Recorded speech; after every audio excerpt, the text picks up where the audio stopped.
सो hello dear students, UPSC exam के लिए 45 days बचे हुए हैं और इन 45 डेज में कम से कम मैं 5000 क्वेश्चन में करवाऊंगा।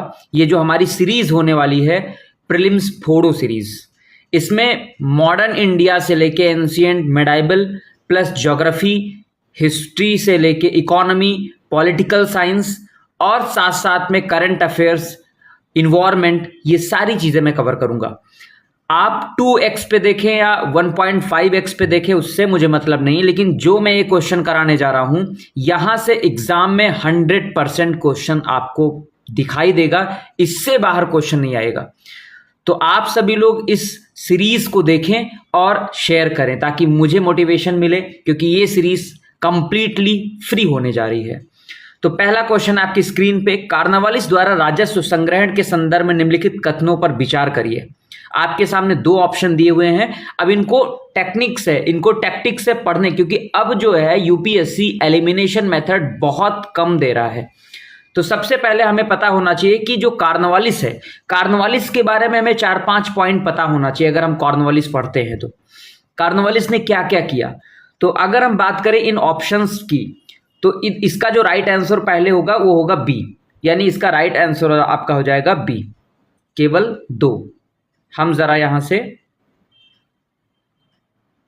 हाँ, इसका राइट आंसर आपका हो जाएगा, बस जस्ट 2 मिनट्स।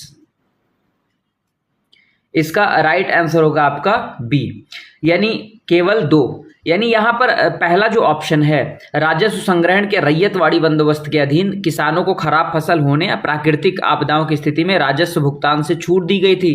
भैया छूट कहाँ दी गई थी, है ना, यही तो सबसे बड़ी प्रॉब्लम थी।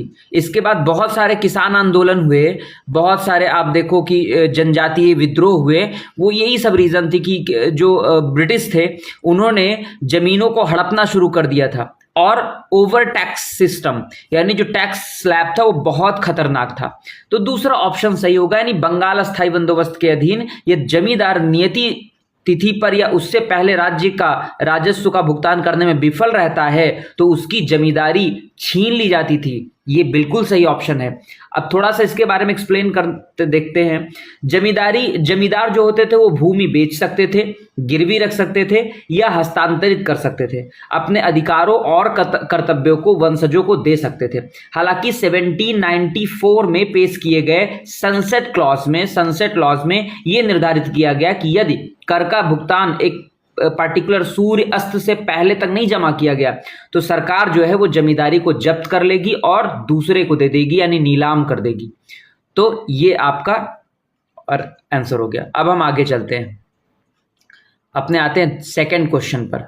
सेकंड क्वेश्चन है आपका कि मध्यकालीन गुजरात के इनमें से किस एक शासक को विदियू को पुर्तगालियों के सुपुर्द कर दिया गया। तो दूसरे का जो राइट आंसर होगा आपका होगा ये सी आपका राइट आंसर होगा, बहादुर शाह। अब हम इसके बारे में थोड़ा सा जान लेते हैं। बहादुर शाह 1534 में पुर्तगालियों के साथ बेसिन की संधि पर उसने हस्ताक्षर किया।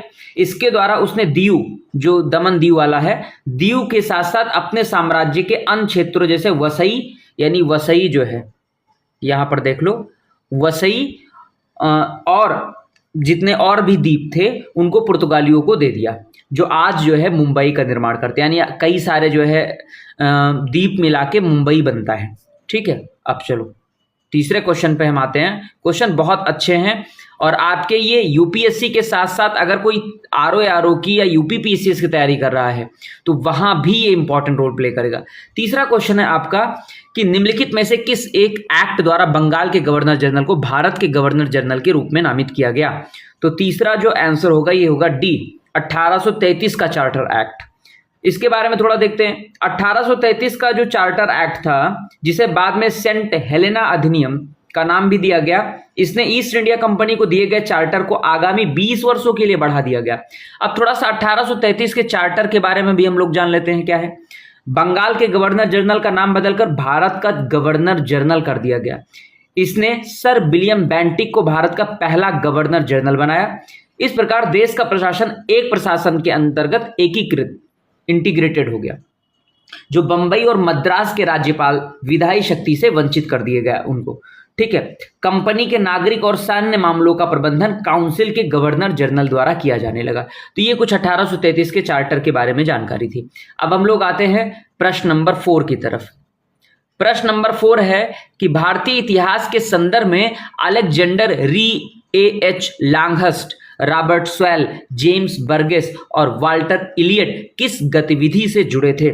इसका राइट आंसर जो होगा आपका होगा पुरातात्विक उत्खनन, यानी आर्कियोलॉजिकल डिपार्टमेंट से लोग जुड़े हुए थे।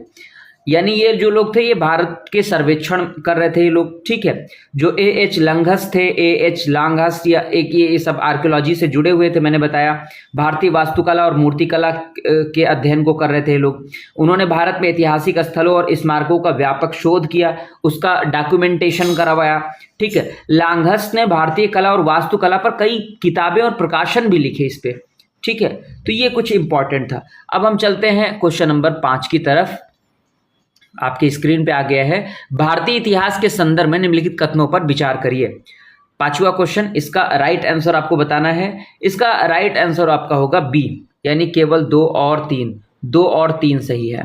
यानी डच लोगों ने पूर्वी तटीय क्षेत्रों गजपति शासकों द्वारा प्रदान की गई जमीनों पर अपनी फैक्ट्रियां गोदाम स्थापित किए। गलत, ये सही नहीं है, ठीक है। अब इसके बारे में 5वें का थोड़ा सा और एक्सप्लेनेशन देखें तो डचों द्वारा स्थापित जो पहला कारखाना था, ये भी कई बार क्वेश्चन पूछा गया, ये 1605 में मूसलीपट्टनम में था। कहाँ पे था? मूसलीपट्टनम या मसूलीपट्टनम में था। जबकि गजपति शासन 16वीं शताब्दी के मध्य, ये जो गजपति शासन था ये 16वीं शताब्दी तक मध्य के जो है बीच में चला, ठीक है। अब आगे हम लोग चलते हैं।